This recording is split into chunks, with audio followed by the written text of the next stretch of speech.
돌연변이와 자연선택이 주는 교훈. 실수는 나쁜 것일까? 실수는 부주의로 잘못을 저지름이라고 한다. 주의를 충분히 하지 않아서 틀리거나 그릇된 결과를 만들어낸 것이 실수라는 뜻이다. 영어의 mistake는 원하지 않거나 의도하지 않은 결과를 만들어낸 행동이나 의사결정을 뜻한다. 실수는 나쁜 것일까?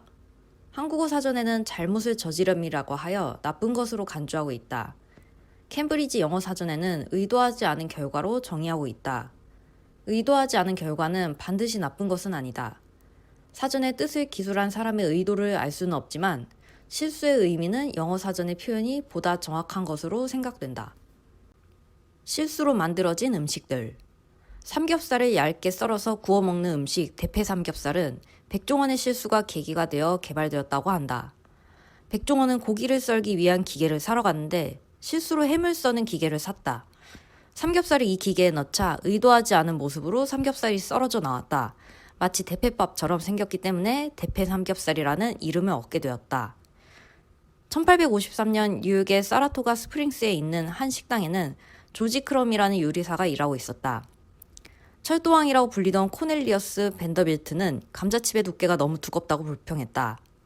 크럼은 화가 났고 벤더빌트를 놀려주기 위해서 감자를 종이처럼 얇게 썰어서 튀겨주었다. 의도한 난리 벤더빌트는 얇은 감자칩에 매우 만족했다. 이후 사라토가 스프링스의 감자칩은 많은 사람들이 사랑하는 메뉴가 되었다. 실수로 만들어진 발명들. 1970년 3M의 스펜서 실버는 강력한 접착제를 개발하려고 했었다. 하지만 실패했다. 개발한 접착제의 접착력이 너무 약했기 때문이다. 스펜서는 실패를 감추려 하지 않았다. 3M은 실패의 책임을 묻기보다 공유하는 문화였기 때문이었다. 몇 년 후 동료 아트 프라이는 실버의 접착제를 책갈피에 사용해봤다. 그리고 책갈피로 제품을 내놓았다. 하지만 고객들은 이 제품을 메모지로 사용했다. 최초 실패로부터 10년 후에 포스트잇이 탄생했고 세계적인 베스트셀러 상품이 되었다. 1929년 스코틀랜드의 미생물학자 알렉산더 플레밍은 실험실에서 세균을 배양하고 있었다. 어느 날 접시에 뚜껑 닫는 것을 깜빡하고 퇴근했다. 다음날 아침에 출근해보니 실험용 접시마다 푸른 곰팡이가 피어 있었고 세균들은 모두 사라져버렸다.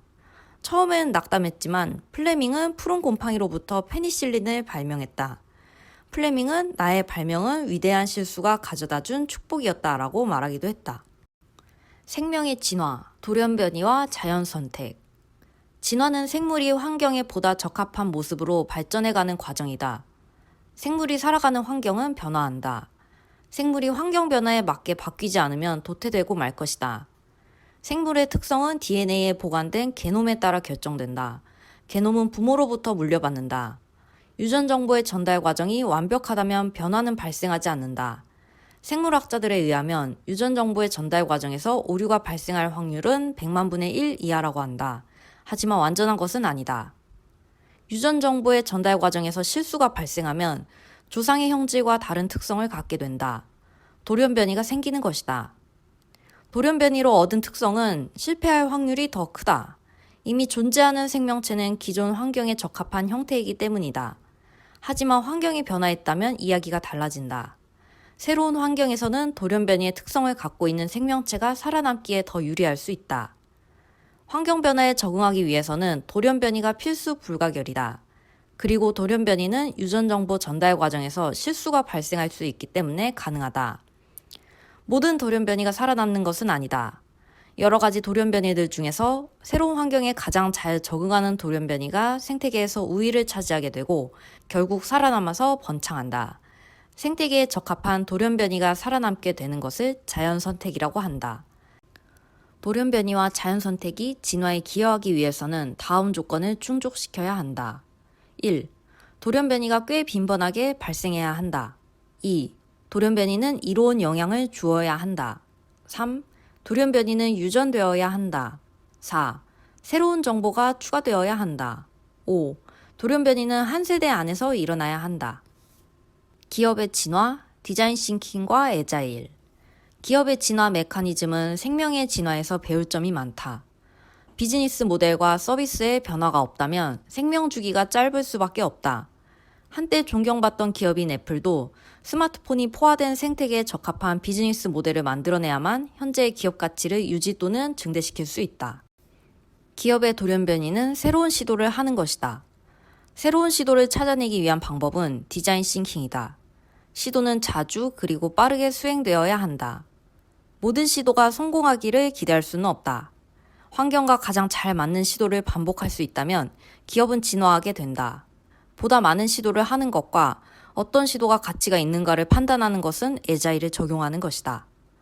생명에 적용된 진화의 원칙을 기업 관점에서 정리해보면 다음과 같다. 1. 새로운 시도를 꽤 빈번하게 수행해야 한다. 2. 새로운 시도들의 이익과 손실, 위험 등을 모니터링할 수 있어야 한다. 3. 시도의 성공과 실패는 이후에도 교훈으로 활용되어야 한다. 4. 성공한 새로운 시도는 비즈니스 모델에 반영되어서 유지되어야 한다. 5. 새로운 시도는 측정할 수 있도록 한 회계 연도 안에서 끝나야 한다.